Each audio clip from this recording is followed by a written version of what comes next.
Um, a few years ago, I decided I was done with the traditional Christmas tree, the green one that you put up or you go cut down and you decorate, and then, you know, your kids hang 2 or 3 ornaments and then they're done. It's hard to get the people in the family to help with it, and I'm like, well, if they don't care, I don't care.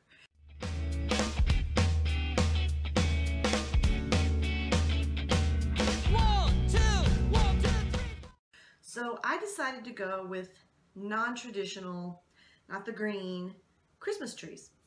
I can't do real ones because I'm allergic, but even the artificial ones, even the ones that are pre-lit, all in one piece, I just don't do those anymore. As you know, I'm a junker and I like old stuff, and so I've come up with some different kinds of trees, and so far nobody's complained. So this is this year's newest tree, and this is, and most of these ideas are not original to me. Most of them I got off of Pinterest, and I'll link to my quote unusual Christmas tree Pinterest account, and you can see where these originated, because I want to give credit where credit's due. And again, this was not my original idea. I did change it a little bit from the way it was on Pinterest. She had it painted, she painted them all, I think it was silver, and I didn't want to do that to these pieces, and so I left them the color that they were, and I think it works because it's the green and the red. And so what these are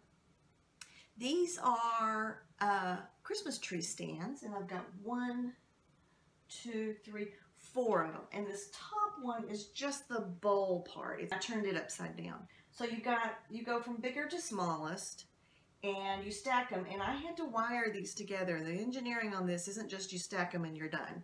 I had to wire them together, and then once they were all wired together and I felt like it was level, I began to hang the ornaments just from wherever there was a place to hang them. I really like this middle one. This is my favorite one, and for some reason it's even got little holes right here.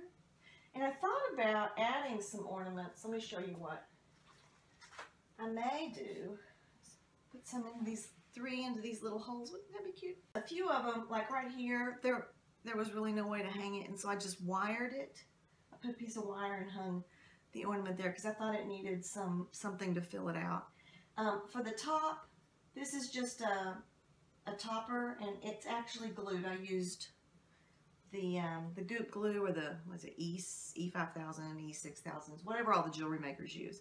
I glued it on top, taped it down for about an hour, and then it stayed put. So, and then you can pull that off with a good yank, and you can get all that glue off, and it doesn't damage anything. So anyway, that's my first, what I call junky Christmas trees, and I'm going to take you on a tour of some of the other ones throughout my house. Okay, this is what I call my main tree. And this idea was also off of Pinterest or somebody's blog. Like I said, you can link to the original ideas below. And basically what it is an old window screen, and then the vintage ornaments are shaped like a tree. For the trunk, I use the elongated ornaments here. And that is completely her idea. I don't want to take any credit. But the thing that's cool about this tree is I wrap it up in saran wrap and a sheet. When I put it up, I take it to the attic. It sits up there all year long, and then we bring it down and I set it up. And I made a little video of me setting up my tree, and it was originally 4 minutes long. That's how long this took me, from taking down what was already on the wall to walking away. 4 minutes. And so here's that video, and I hope you enjoy it.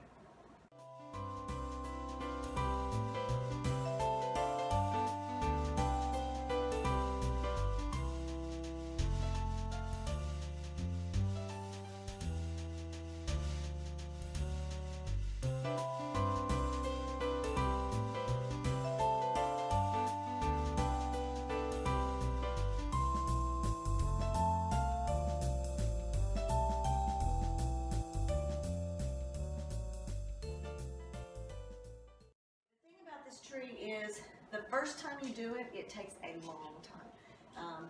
I put 2 pieces of tape in the shape of the tree, and that was my guideline. And then I just filled it in with ornaments, small, big, all different sizes, and so you have to have quite a few. You will break some. So what I did is I kind of put pillows on the floor underneath it, so that when they dropped or fell, they fell onto something soft.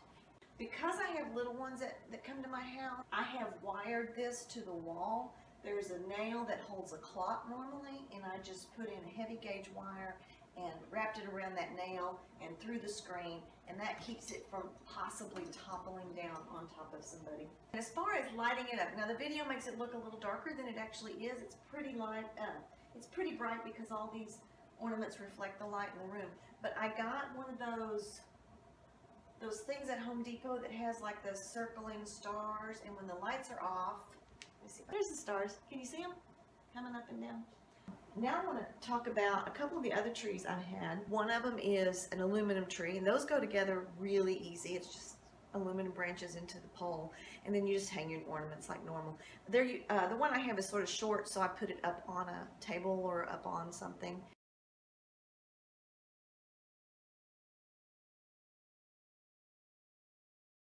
One is a spindle tree, and it's sort of an original idea of mine. Basically, I took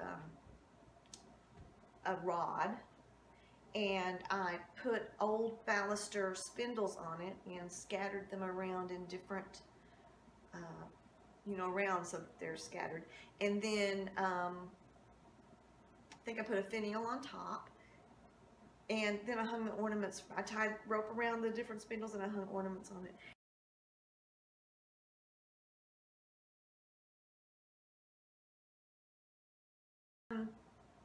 Then there's one I made out of picture frames and trim pieces.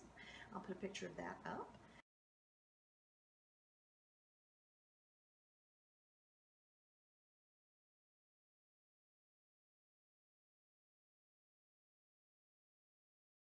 One other tree I want to show you is a tree from the past. It's made out of lampshade cages, and it's pretty fragile as far as being kid-proof, and so I don't put it up as long as I've got toddlers coming to my house. It was a little bit harder to put together, but I'll put some instructions and a picture up.